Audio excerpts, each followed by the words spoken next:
Hi! Ang story matutunghayan nyo ay Makapatindig Balahibo. Ito ang story ng bakla sa banga.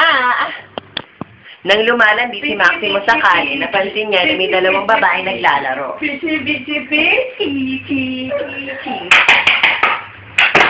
Anong tingnan yun? Nasaan? Mahalap na yung ingay na yan? Tak, may kasita. May maingay po ba dyan? Saing. Thank you po.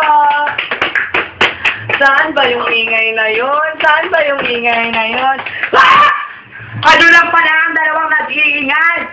Samantalang kung saan akong lugar naghanap-hanap, ha? Walang kwenta, ha? Ikaw ba? Makalayas na nga. Ayoko dito, ang babaho. Kulang ka, tanga. Nang makauwi si Maximo, Ano sa'yo? Maximo! Maximo! Po, inay, bakit niyo po ako hinahanap? Ano po problema ninyo? Halika nga dito. Saan ka magaling? Magluto ka na nga ng adobo. Ay, wala pa nga pala tayong toyo. Pumili ka sa tatay mo ng pera. Nagmamadong siya. Dali! Anong aking inay sa'yo, ha?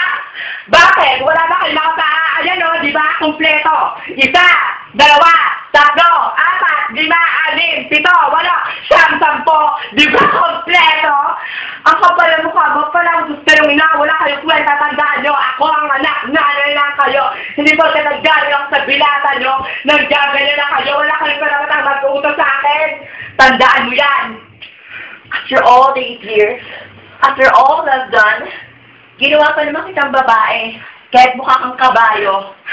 Tapos gaganin mo lang ako. Yan na ba ang napapala ng sugal, inay? Sabi ko na nga ba ang sugal bad influence? Wala talaga kanyang kwentang inay. Pinagsisisihan ko kayo. Naging nanay kayo. Ang kapal ng mukha mo, wala kang galang. Kung ginagaling mo lang ako, lumayas ka sa bahay ko. Isinusumpa kita. Mapunta ka sana sa banga. Isinusumpa talaga kita. Bakla! Ay! Kahit bibili na ako talayasin, lalalim sa ko, inay. Pero bago yan, lahat ng binili yung sapis ko. Kukunin ko muna. Babalik ka na! Nang lumayas si Maximo, napansin niya na wala pala siyang kamag-anak, kaya't wala siyang matutulugan. Kaya't naisip na lamang niya na matulog sa kalye. Kinamagahan, may matandang babae na nangangailangan ng kanyang tulong.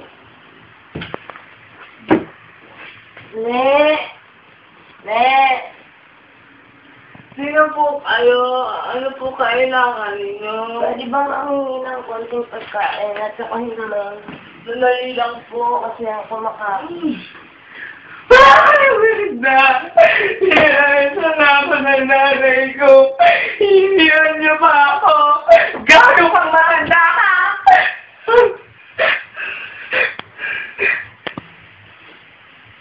Maximo!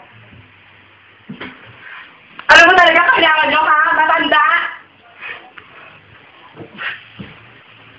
Ako ang Diyosa ng mga bakla. Tanging ako lang ang naging Diyosa ng mga bakla! Dahil sa panlalait mo, pang-aalipusta mo sa ina mo, at pagbabaliwala sa matanda, dama nga ang iyong ina. Dapat kang ikulong sa banga upang magtanda. Malalaman niyo na po, magsisisihan ko na po lahat ang ginawa ko. Yan! Yan!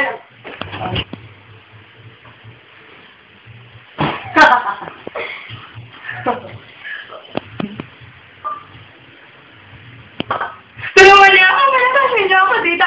Ayoko makulong dito. Ayoko makulong dito. Ano mga people? Bili na kayo!